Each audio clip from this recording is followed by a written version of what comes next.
Hello student, YouTube के हमारे इस चैनल में आप सभी लोगों का स्वागत है। और आज के इस वीडियो लेक्चर में हम कुछ मैथमेटिकल टूल पढ़ेंगे जिसमें हम लोग डिफरेंशिएशन यानी अवकलन गुणांक के बारे में पढ़ेंगे, अवकलन के बारे में यानी अवकल गणित के कुछ सिद्धांत जो भौतिकी के लिए अवकलन होता है यानी कि डिफरेंशिएशन फॉर फिजिक्स के लिए जो अवकल गणित का फिजिक्स में इस्तेमाल होता है, जिन जिन फार्मूलों का इस्तेमाल होता है फिजिक्स के कुछ न्यूमेरिकल को सॉल्व करने के लिए, तो आज हम उसी के बारे में शॉर्ट में बात करेंगे क्योंकि डिटेल में इसको मैथ में पढ़ाया जाएगा। तो हम सिर्फ जितना इस्तेमाल होगा फिजिक्स में, जितना इस्तेमाल होता है उतना हम बात करेंगे, ठीक है ना। तो पहले हम लोग बात करते हैं, समझने की कोशिश करते हैं स्लोप किसे कहते हैं, स्लोप क्या होता है और क्या देता है। इसको हिंदी में हम बोलते हैं ढाल, ठीक है ना। तो जो जैसे मान लीजिए कि x अक्ष है अच्छा और ये y अक्ष है, और ये जो ग्राफ मान लीजिए कि x वर्सेस y है, y वर्सेस x है एक तरह से, ठीक है ना। y वर्सेस क्या है x, यानी कि x और y के बीच हमें ये चीज़ वेरिएबल है और y इसी पे डिपेंडेंट है, यानी कहने का मतलब कि y जो है x का फंक्शन है, ठीक है ना, ये इस पर डिपेंड। तो जो फ्री राशि होती है वो इस पर दिखाई जाती है और जो डिपेंडेंट होती है वो y अक्ष पे होती है। तो मान लीजिए कि एक ग्राफ इस तरह का आता है जो x अक्ष के साथ थीटा कोण बनाता है। तो जो हमारा स्लोप होता है, स्लोप जो होता है वो tan थीटा होता है। tan थीटा बराबर आप जानते हैं कि लंब बटे आधार होता है, ठीक है ना। और ये आता है y2 minus y1 x2 minus x1। अभी देखते हैं कैसे, ठीक है। चलिए, अब इसी का स्लोप जो होता है जिसको हम लोग हिंदी में बोलें तो ढाल, प्रवणता भी बोला जाता है, प्रवणता, ग्रेडियंट, ठीक। अब क्या करना है, देखिए इसका जो स्लोप होगा, अगर कोई सरल रेखा आती है x versus y versus x के बीच, अगर ग्राफ कोई सीधी रेखा आती है तो यो x अक्ष के साथ जो थीटा एंगल होता है वो कांस्टेंट होता है, थीटा एंगल होता है वो कांस्टेंट होता है, इसीलिए इसका जो स्लोप आएगा वो क्या आएगा, कांस्टेंट आएगा, ठीक है ना। क्या आएगा, कांस्टेंट। और होगा कितना उसके बारे में चर्चा करते हैं। हमने ये डायरेक्ट लिख दिया कि ये फार्मूला होता है, लेकिन हुआ कैसे उसको बताते हैं, ठीक है ना। कांस्टेंट ये स्लोप क्यों आएगा, क्योंकि जो इसका एंगल है वो कांस्टेंट है, क्योंकि slope equal to tan theta होता है। अब क्या करिए कि इस ग्राफ के ऊपर 2 पॉइंट ले लीजिए। अब मान लेते हैं कि इसके जो कोऑर्डिनेट होंगे वो मान लीजिए x1 y1 और इसके कोऑर्डिनेट जो है वो x2 y2। कोऑर्डिनेट निर्देशांक x1 y1 का मतलब ये हुआ कि यहाँ तक जो है वो x1 है और ये y1 है। ये पॉइंट का x2 y2 का मतलब होता है कि ये जो पॉइंट है ये y2 है यहाँ से यहाँ तक, और यहाँ से यहाँ तक ये जो पॉइंट है वो x2 है, ठीक है ना। और इसमें यहाँ तक ये पॉइंट क्या है, y1 है।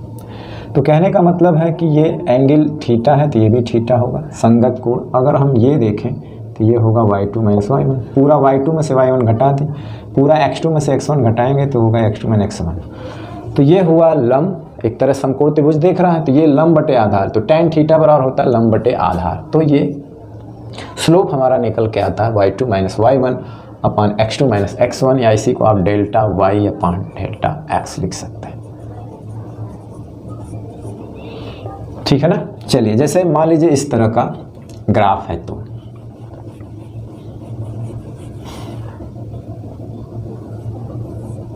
x और y के बीच ग्राफ मान लीजिए सपोज करिए ऐसा है। अब यहाँ पे क्या देख रहे हैं कि हर एक पॉइंट पर स्लोप अलग अलग, जैसे यहाँ देखेंगे तो यहाँ स्पर्श रेखा खींचें, क्योंकि अगर हमें किसी ग्राफ का स्लोप लेना है किसी पॉइंट का तो हम उस पर एक स्पर्श रेखा खींचते हैं। क्या करते हैं, स्पर्श रेखा, तो वो देखते हैं कि x अक्ष के साथ कितना कोण बना रही है, थीटा 1 मान लीजिए। अगर हमें यहाँ चाहिए तो इस पर एक स्पर्श रेखा थीटा 2, यहाँ चाहिए तो इस पर एक स्पर्श रेखा थीटा 3। स्पर्श रेखा वो होती है जो वक्र को या ग्राफ को केवल एक पॉइंट पर टच करती है। स्पर्श रेखा वो होती है जो ग्राफ को ओनली 1 पॉइंट पर टच करती है, स्पर्श करती है। अब इस तरह के ग्राफ में आप ये देख रहे हैं कि जो हमारा स्लोप है वो वेरिएबल है। स्लोप यानी कि ढाल क्या है, जो हमारा ढाल है वो परिवर्ती है, ठीक है ना। क्या है, परिवर्ती है। तो चूंकि ये जो स्लोप था उस केस में क्या होता था कि ढाल जो है कांस्टेंट था, लेकिन जब स्लोप परिवर्ती है, ढाल परिवर्ती है, तो उसका स्लोप क्या आएगा, डेल y आएगा, डेल y बटे डेल x आएगा, कुछ और आएगा, ठीक है ना। तो ये कांस्टेंट बनाने के लिए, लगभग किसी एक पॉइंट पर कांस्टेंट बनाने के लिए इसका तो हम क्या करते हैं, जैसे हमने इसके पहले भी 2 पॉइंट लिया था, तो अगर हम एक पॉइंट यहाँ ले लेते हैं और एक पॉइंट यहाँ ले लेते हैं और इनके बीच अगर हम मिलाते हैं तो ये जो लाइन आती है इसको क्रॉस कर जाती है, इस ग्राफ को क्रॉस कर जाती है। तो क्रॉस कर जाती है, जबकि क्या होना चाहिए, ये किसी एक पॉइंट पर टच होना चाहिए। वो लाइन क्या होनी चाहिए, किसी एक पॉइंट पर टच होना चाहिए, तभी वो इस पर स्पर्श रेखा बनेगी। ठीक है ना। तो इसके लिए क्या करेंगे, जो हमने ये पॉइंट मान लीजिए 1 है, ये पॉइंट 2 है, इस दोनों पॉइंट को इतना करीब लाएंगे, यानी बहुत करीब लेके आएंगे। ठीक है ना। यानी कि इस तरह से अब जैसे ये पॉइंट 1 है और ये पॉइंट 2 है। अब देखिए जब दो पॉइंट इतने करीब आ जाते हैं, इतने करीब आ जाते हैं कि इस पे जो हम स्पर्श रेखा खींचते हैं तो ये दोनों को टच करके जाती है, यानी क्रॉस, ग्राफ को क्रॉस नहीं करेगी, ग्राफ को टच करेगी। लेकिन इतना करीब होना चाहिए कि एक दूसरे के ऊपर वो नहीं कॉन्साइड नहीं करें, मतलब एक दूसरे के ऊपर चढ़े नहीं, लेकिन इतना करीब रहें ताकि लगे कि ये दोनों एकदम एक दूसरे के ऊपर आ गए। तो उस केस में जब ये दोनों पॉइंट एकदम करीब आ जाएंगे तो कहने का मतलब ये वाली जो गैपिंग थी यहाँ पे अभी हमने जो लिखा था एक्स और वाई पे जो ग्राफ पॉइंट था यहाँ पे लिया था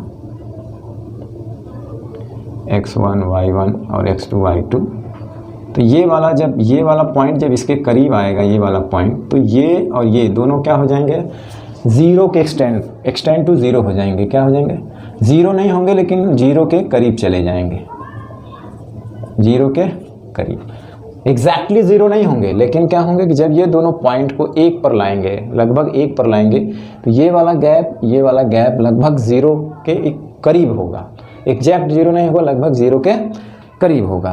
तो कहने का मतलब है कि अगर इसका स्लोप निकालते हैं, अगर ये दोनों पॉइंट एकदम करीब हो जाते हैं तो इसका जो स्लोप निकालते हैं यानी ये थीटा, यानी कहने का मतलब ये वाली जो गैपिंग है ये लगभग जो है y2 माइनस y1 जो है ये लगभग जो है इसको हम लिखते हैं dy और x2 माइनस x1 को लिखते हैं dx। dy बताता है सूक्ष्म डिफरेंस, सूक्ष्म परिवर्तन, dx भी बताता है सूक्ष्म परिवर्तन, यानी कि बहुत कम, लगभग जीरो के बराबर। तो यहीं पर ये जो स्लोप हो जाएगा, यहीं पर ये जो ढाल हो जाएगा, इसको हम लिख सकते हैं dy अपान dx, dy अपान dx, dy अपान dx इसको लिख सकते हैं। ठीक है ना। ऐसा स्लोप किसके लिए है, जब स्लोप कांस्टेंट ना हो, स्लोप कांस्टेंट ना हो, वेरिएबल होता है, तो ग्राफ पे हम करीब करीब दो पॉइंट लेते हैं। पहले हम तो बड़े दूर की पॉइंट लेकर के ये फार्मूला निकाल ही दिए, ठीक है ना। लेकिन अगर हमें स्लोप किसी पॉइंट पर लेना है, किसी एक पॉइंट पर लेना है, उसके लिए यानी हमें स्लोप ग्राफ के किसी एक पॉइंट पर लेना है, दो पॉइंट पर नहीं लेना है, तो दो पॉइंट को क्या करते हैं, करीब ले आते हैं। करीब ले आने से ये चीज़ एक्सटेंड टू ज़ीरो, ये चीज़ एक्सटेंड टू ज़ीरो, तो इसी चीज़िया को हम लोग बोल देते हैं डी वाई और इस चीज़ को बोल देते हैं डी एक्स। ठीक है ना, डी वाई और डी एक्स। जब ये ज़ीरो के एक्सटेंड हो जाएगा दोनों, तो ये पॉइंट आपस में पास आ जाएंगे, करीब करीब आ जाएंगे। करीब का मतलब है ये इसको कॉन्साइड करने लगेगा, तो जो ये रेखा है वो ग्राफ को क्रॉस नहीं करेगी बल्कि ग्राफ को एक जगह टच करेगी। तो मेरे कहने का मतलब है कि तब स्लोप क्या होगा कि जब स्पर्श रेखा जो होती है ग्राफ को किसी एक पॉइंट पे टच करती है।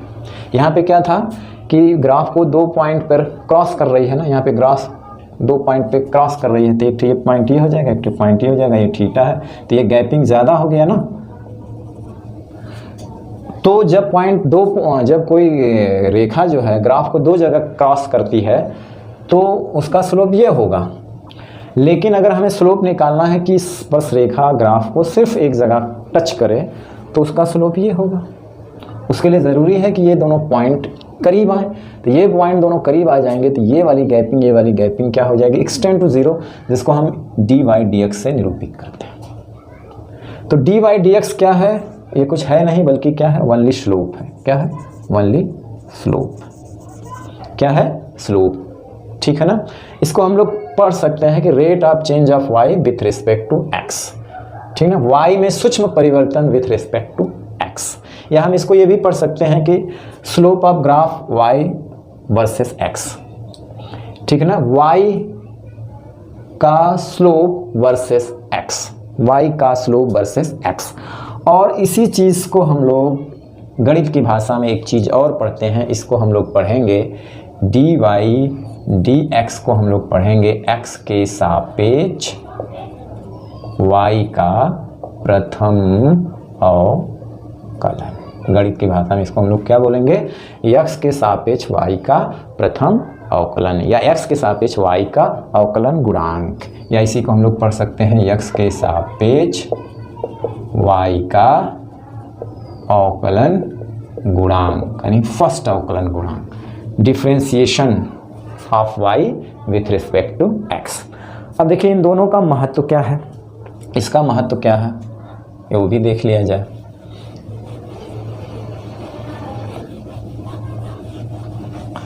देखिए स्लोप्स, अभी हम लोगों ने ग्राफ पढ़ा था, S T graph, V T graph, ठीक है ना, पढ़ा था S T graph, B T graph.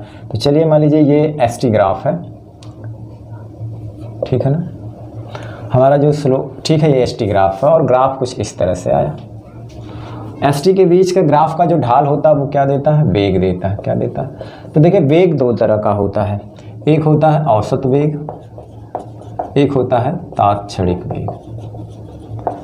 देखिए औसत वेग जब निकालना होता है, औसत वेग जब निकालना होता है तो हम क्या करते हैं, इस ग्राफ पे दो पॉइंट चुनते हैं और यहाँ से इस पे और इस पे लंब डालते हैं, यहाँ से भी इस पे लंब डाल सकते हैं आप, और इस पॉइंट से होते हुए एक लाइन खींचते हैं जो दो जगह क्रॉस करती है, और ये वाली लाइन जो है वो एक्स एक्स के जितना कोण बनाती है, ठीक है ना।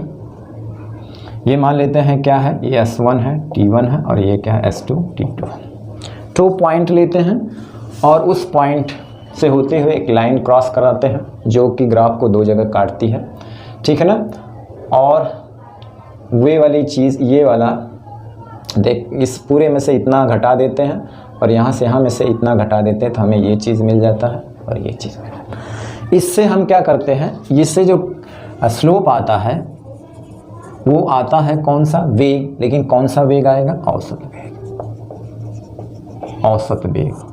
और औसत वेग की जो डायरेक्शन होती है वो प्रारंभिक बिंदु से अंतिम बिंदु की ओर, यानी जिसको हम लोग कहते हैं विस्थापन की डायरेक्शन में, ठीक है ना।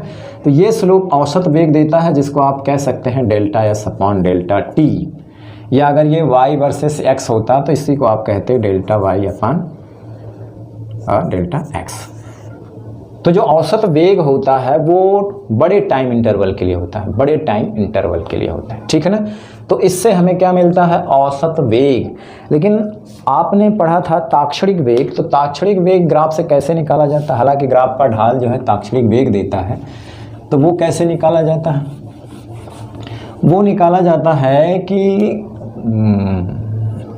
टी ग्राफ है अगर, और ग्राफ कुछ इस तरह से है, तो जो तात्क्षणिक वेग होता है वो किसी पॉइंट का, किसी क्षण पर होता है, किसी क्षण पे होता है। तो हमें किसी मोमेंट पे, किसी क्षण पे, इंस्टेंट पे लेना है, तो क्या होता है कि हमें ग्राफ से अगर हमें तात्क्षणिक वेग चाहिए तो ग्राफ के किसी बिंदु पर एक स्पर्श रेखा खींचेंगे, ठीक है ना, और स्पर्श रेखा एक्सेस के साथ जो ठीक ठाक कोण, जो कोण बनाती है उसी का ढाल, ठीक है ना। तो इसका जो होता है वही चीज़ हमने यहाँ पर दिखाया था, हमने अभी पढ़ा था कि इसके लिए जो स्लोप आता है वो आया था dy/dx। अगर हम ये दोनों पॉइंट को एक जगह ले आएँ तो ये जो क्रॉस कर रही थी ग्राफ को पॉइंट, वो इसको एक पॉइंट पे टच करेगी। क्या करेगी, जैसे ये एक पॉइंट पे इसको टच कर रही है तो उसके लिए स्लोप ये आता था। तो जब भी हमें तात्क्षणिक वेग ग्राफ से निकालना है तो हम उसके लिए स्लोप का फार्मूला क्या इस्तेमाल करेंगे, ds/dt। क्या इस्तेमाल करेंगे, ds/dt। इसी को हम लोग कहते हैं तात्क्षणिक वेग और इसको हम लोग कहते हैं औसत वेग। इस तरह से निकलेगा तात्क्षणिक वेग, इस तरह से निकलेगा औसत वेग। यानी ये है विस्थापन में परिवर्तन विथ रिस्पेक्ट टू टाइम, समय के सापेक्ष विस्थापन में सूक्ष्म परिवर्तन, या हम इसको क्या बोल सकते हैं, या हम इसको बोल सकते हैं कि समय के सापेक्ष विस्थापन का प्रथम अवकलन, समय के सापेक्ष विस्थापन का प्रथम अवकलन। इसे हम लोग क्या बोल सकते हैं, समय के सापेक्ष विस्थापन का प्रथम अवकलन, या समय के सापेक्ष विस्थापन का अवकलन गुणांक। इसको क्या बोल देंगे, विस्थापन का अवकलन गुणांक। तो याद रखना हमेशा तात्क्षणिक वेग, तात्क्षणिक त्वरण इससे निकालेंगे। और हमेशा औसत वेग, औसत त्वरण इससे निकालेंगे। यानी अगर त्वरण की बात करें तो है डेल्टा वी डेल्टा टी आएगा, यानी कि ये बड़े टाइम इंटरवल के लिए है। उसमें जो है ग्राफ को कोई लाइन दो जगह क्रॉस करती है और ताक्षणिक वेग के लिए जो लाइन होती है वो ग्राफ को किसी एक पॉइंट पर, तो जब एक पॉइंट पे ग्राफ टच, कोई लाइन स्पर्श रेखा टच करते हुए खींचेंगे तो उसका स्लोप ये आता है। अगर कोई लाइन ग्राफ को दो बिंदु पर क्रॉस करता है तो उसका स्लोप ये आता है। इससे आपको औसत वेग मिलेगा, इससे आपको ताक्षणिक वेग मिलेगा। तो याद रखना ds अपान dt हमेशा ताक्षणिक वेग देगा और डेल्टा s अपान डेल्टा t हमेशा औसत वेग देगा। ठीक है ना। तो इस तरह से हमेशा जब भी ताक्षणिक वेग निकालना होता है तो हम ये अवकलन का इस्तेमाल करते हैं। इसी को हम लोग क्या बोलते हैं, यस के सापेक्ष y का अवकलन गुणांक या y का अवकलन, प्रथम अवकलन है ना, या t के सापेक्ष विस्थापन का प्रथम अवकलन या विस्थापन का अवकलन गुणांक। ठीक, तो चलिए अब क्या करते हैं, तो थोड़ा सा जो है अवकल गणित के कुछ सिद्धांत हैं। भौतिकी के लिए अवकलन का क्या महत्व है, भौतिकी के लिए अवकलन का महत्व यहाँ पे आप लिख सकते हैं हेडिंग, उसके बारे में जान लेते हैं। ठीक है ना। चलिए कुछ फार्मूले हैं, कुछ इसमें नियम है, कुछ सूत्र हैं जिसको आपको जानना ज़रूरी है। ठीक है ना।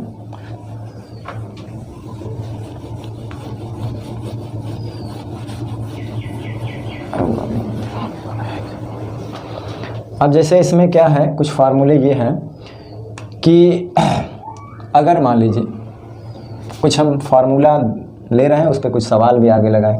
जैसे मान लीजिए y बराबर c है, यानी कोई चीज़ कांस्टेंट है, जैसे कि y बराबर 5 है, तो dy dx जो होगा या dt जो भी होगा वो 0 होगा।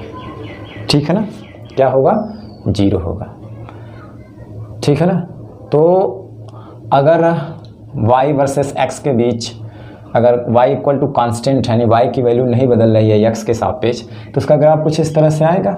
अगर ये इधर x है और इधर y है तो इसका ग्राफ क्या होगा, ये। तो कहने का मतलब होता है कि x h के ये पैरेलल आएगा और यहाँ पे थीटा क्या होगा, 0 है।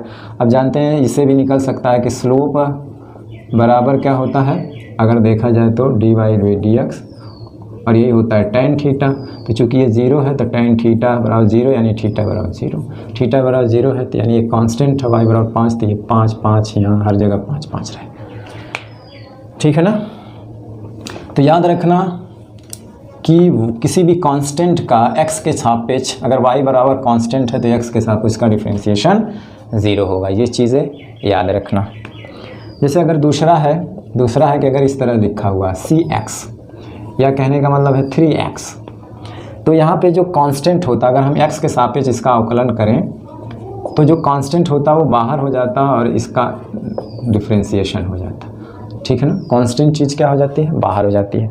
इसके पहले ये जानिए कि अगर y बराबर x है तो अगर x के सापेक्ष ही डिफरेंशिएशन करें तो ये 1 होता है। तो पहला हमने ये पढ़ा, क्यों होता है अभी हम बता रहे हैं कि किसी कांस्टेंट का जो डिफरेंशिएशन होता है वो 0 होता है, और किसी वेरिएबल में अगर कोई कांस्टेंट है तो अगर हम डिफरेंशिएशन करेंगे तो कांस्टेंट बाहर आ जाता है। ये दिमाग में रखिएगा, कांस्टेंट क्या हो जाता है, बाहर आ जाता है। ठीक।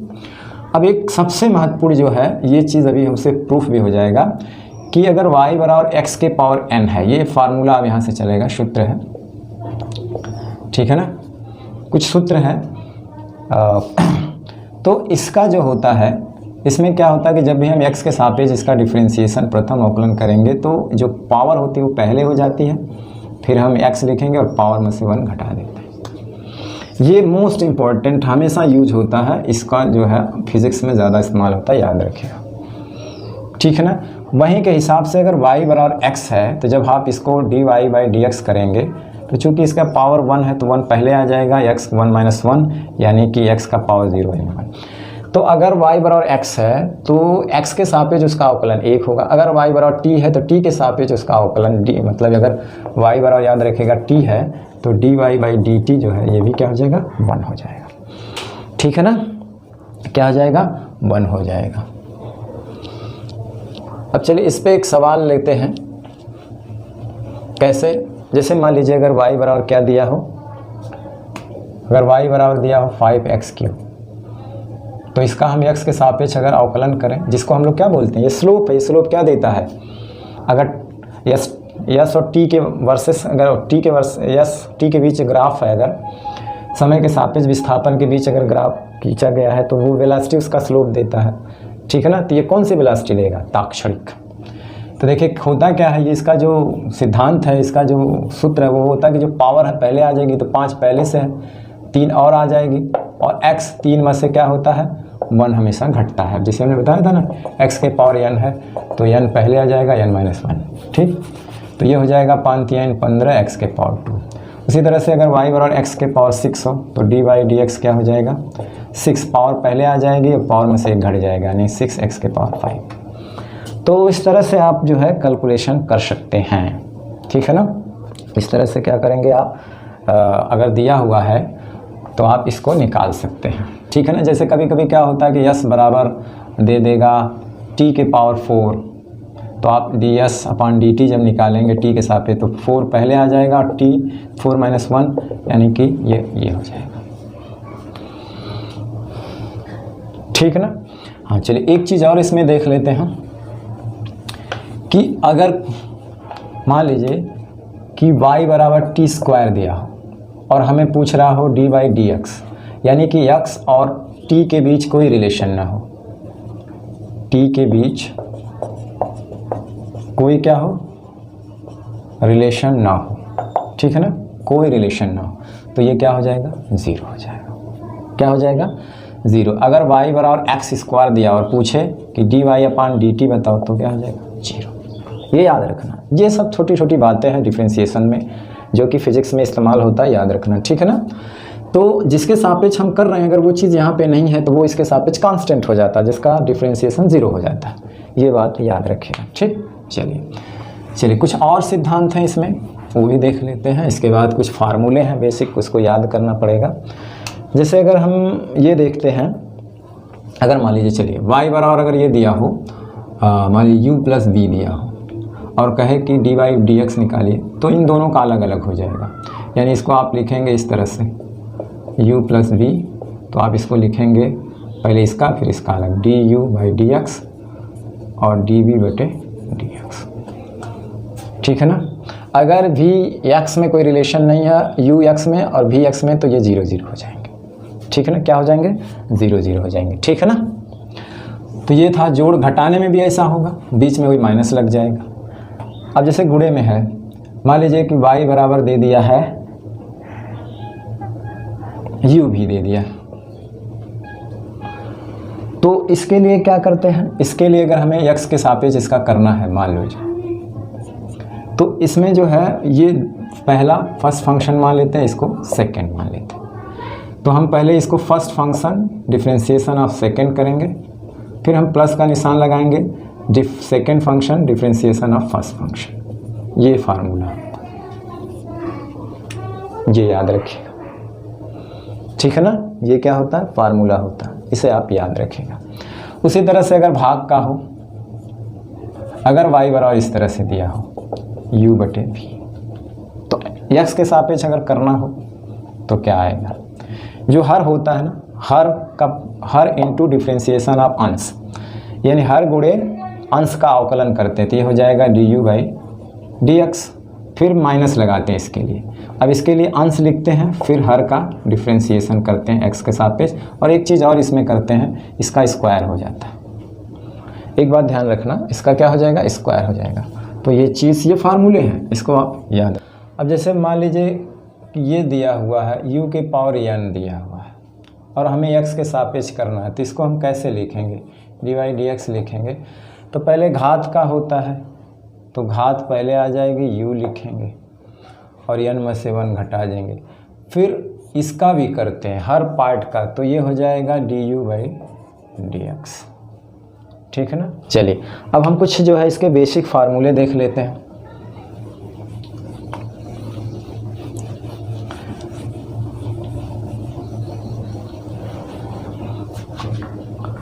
बेसिक फार्मूले जैसे कि अभी हमने बताया था, जैसे पहला फार्मूला तो ये हो जाएगा, एक तरह से देखा जाए कि अगर y बराबर x के पावर n है तो ये हो जाएगा dy/dx, जो हो जाएगा वो n(x-1), ठीक है ना, इस तरह से हो जाएगा, ठीक। उसी तरह से अभी जो बताए थे कि अगर y बराबर x है तो इसका dy/dx क्या हो जाएगा 1। अभी y बराबर अगर कोई चीज़ कांस्टेंट है तो ये dy by D X equal to क्या हो जाएगा 0। उसी तरह से अगर y बराबर कोई 3x है तो जो ये गुणांक बाहर हो जाएगा dy बाई डी एक्स यानी कि 3 हो जाएगा, और ये dx बटे dx हो जाएगा तो ये 1 हो जाएगा यानी कि 3। ठीक है ना। और उसी तरह से अगर मान लीजिए y बराबर है sin x है तो इसका जो dy बाई डी एक्स जो होता है वो cos x हो जाएगा। अगर y बराबर cos x होता है तो dy बाई डी एक्स हो जाएगा माइनस sin x, यानी एक दूसरे का उल्टा। sin x का होता है डिफ्रेंसिएशन cos x और cos x का होता है माइनस sin x। अब आ जाइए, मान लीजिए कि अगर y बराबर हो tan x, y बराबर क्या है tan x है, ठीक है ना। तो अगर हमको इसको dy बाई डी एक्स चाहिए तो ये हो जाता है sec स्क्वायर x। तो याद रखिए tan x का जो होता है वो sec स्क्वायर x होता है, sec स्क्वायर x होता है। उसी तरह से मान लीजिए कि अगर y बराबर e की पावर x है तो dy मान डी एक्स बराबर e की पावर x ही होता है, e की पावर x ही होता है, ठीक है ना। उसी अब जैसे इसी पे कोई सवाल है कि y बराबर जैसे मान लीजिए e की पावर ax है, ठीक। तो इसका अगर हमें डिफ्रेंशिएशन करना है तो डिफ्रेंशिएशन में क्या होता है कि हर पार्ट का होता है, हर पार्ट का डिफ्रेंशिएशन, यानी डिफ्रेंशिएशन मतलब टुकड़ा टुकड़ा करना होता है। इंटीग्रेशन अभी आएगा, सबको जोड़ना होता है। तो यहाँ पे हर पार्ट का होगा। जैसे आप जानते हैं इस पूरी चीज़ को एक मान लेते हैं, जैसे यहाँ पे सिंगल है, इससे कोई चीज़ गुणा है तो इस पूरी चीज़ को क्या मान लेते हैं, एक मान लेते हैं। तो आप क्या करेंगे, इसको अगर dy बाई डी एक्स करेंगे तो पहले इस पूरे घात इसका करेंगे तो फार्मूला क्या होता है e के पावर ax होगा, फार्मूला है ये होता है। फिर अब इसका करेंगे ax का करेंगे, तो यानी कि अब यहाँ पे किसका करेंगे ax का करेंगे। देखिए हर पार्ट का, पहले इसके पावर का किया, फिर यानी e के पावर x का किया, फिर उसके पावर का किया, तो जाएगा ex। और इसका करेंगे तो देखिए कांस्टेंट है, बाहर हो जाएगा, इसका 1 हो जाएगा, तो a हो जाएगा e के पावर ax हो जाएगा, ठीक। तो ये आपको मैथ में भी मैथ की किताब में भी मिल जाएगा कैसे इसको करना है, ठीक है ना। तो कुछ महत्वपूर्ण ये फार्मूले हैं, जैसे ये है और ये है, ठीक। चलिए कुछ और फार्मूला है देखते हैं।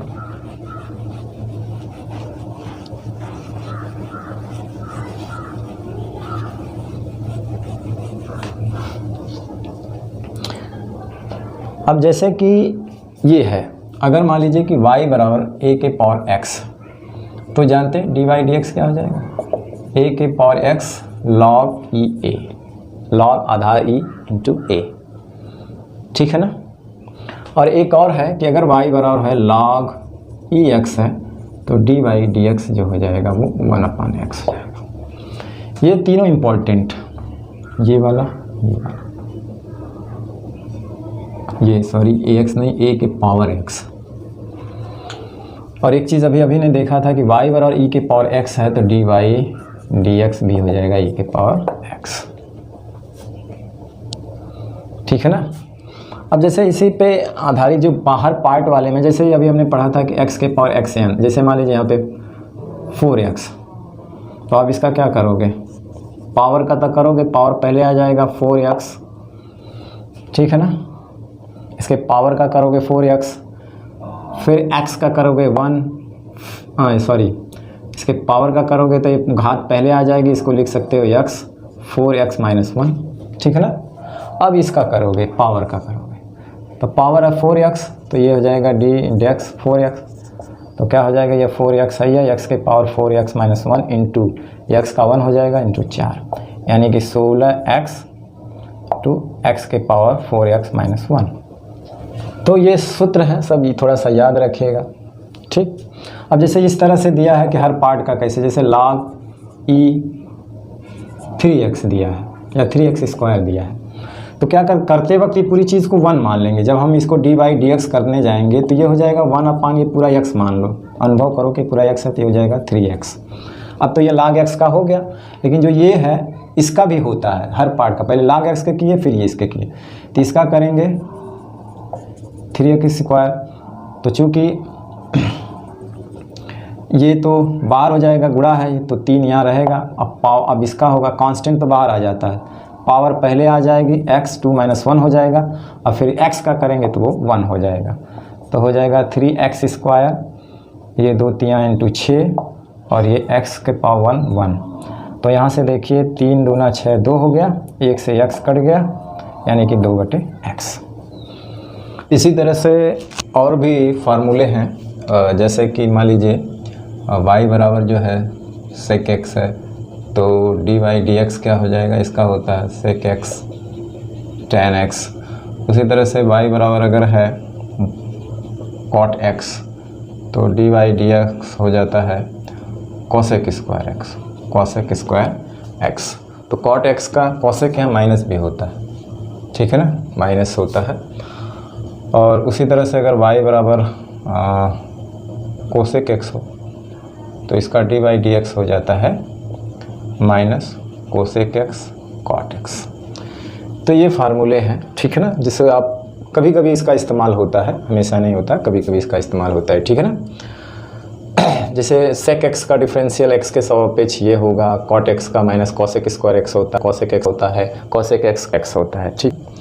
अब जैसे बहुत से इस पे एग्जांपल भी हो सकते हैं, जैसे कि मान लीजिए कि अगर ये सवाल दिया हुआ है कि y बराबर साइन ओमेगा x, तो x के सापेक्ष डिफरेंशियल क्या होगा, तो आप जानते हैं इस पूरी चीज़ को आप एक मानेंगे, तो साइन का क्या होगा, साइन का होता है cos ओमेगा x। फिर इसका करेंगे, अगर केवल अकेला करते तब भी यहाँ पे साइन x का करने के बाद भी x का करते हैं, हर पार्ट का किया जाता है, लेकिन x का 1 होता है तब ओमेगा x का करेंगे। तो ओमेगा x का करेंगे तो ओमेगा जो है कांस्टेंट बाहर हो जाता है, तो हो जाएगा cos ओमेगा x, ओमेगा और x का 1, तो हो जाता है ओमेगा cos ओमेगा x। उसी तरह से अगर y बराबर दिया हो cos ओमेगा x, तो आप dy dx करेंगे तो इसका होता है माइनस साइन ओमेगा x होगा, फिर इसका करेंगे तो ओमेगा और x का 1, यानी ओमेगा साइन ओमेगा x, ठीक है ना। तो हर पार्ट का किया जाता है, जितने भी उसमें पार्ट होते हैं सबका किया जाता है, ठीक है ना। अब जैसे ये हो, इस तरह से दिया हो, मान लीजिए कि अगर y बराबर दिया हो sign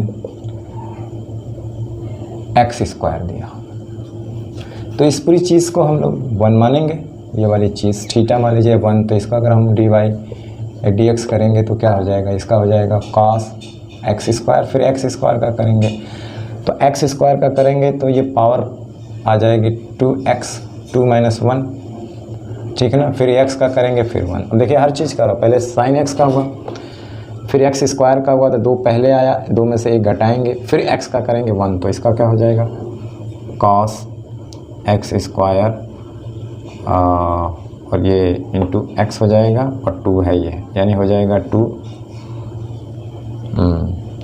cos x square into x, ठीक है ना, यानी कि ये x बाहर आ जाएगा, यहाँ पे लिख सकते हैं आप 2x cos x स्क्वायर, इस तरह से होगा।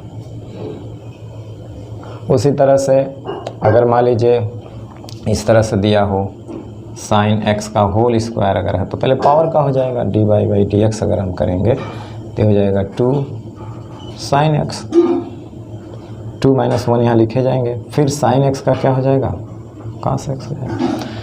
तो इस तरह से जो है आप फिज़िक्स में अगर इस तरह का कहीं भी चीज़ें आती हैं तो आप इस तरह से आराम से उसका डिफ्रेंशिएट करके उसको जो है सॉल्व कर सकते हैं, ठीक है ना।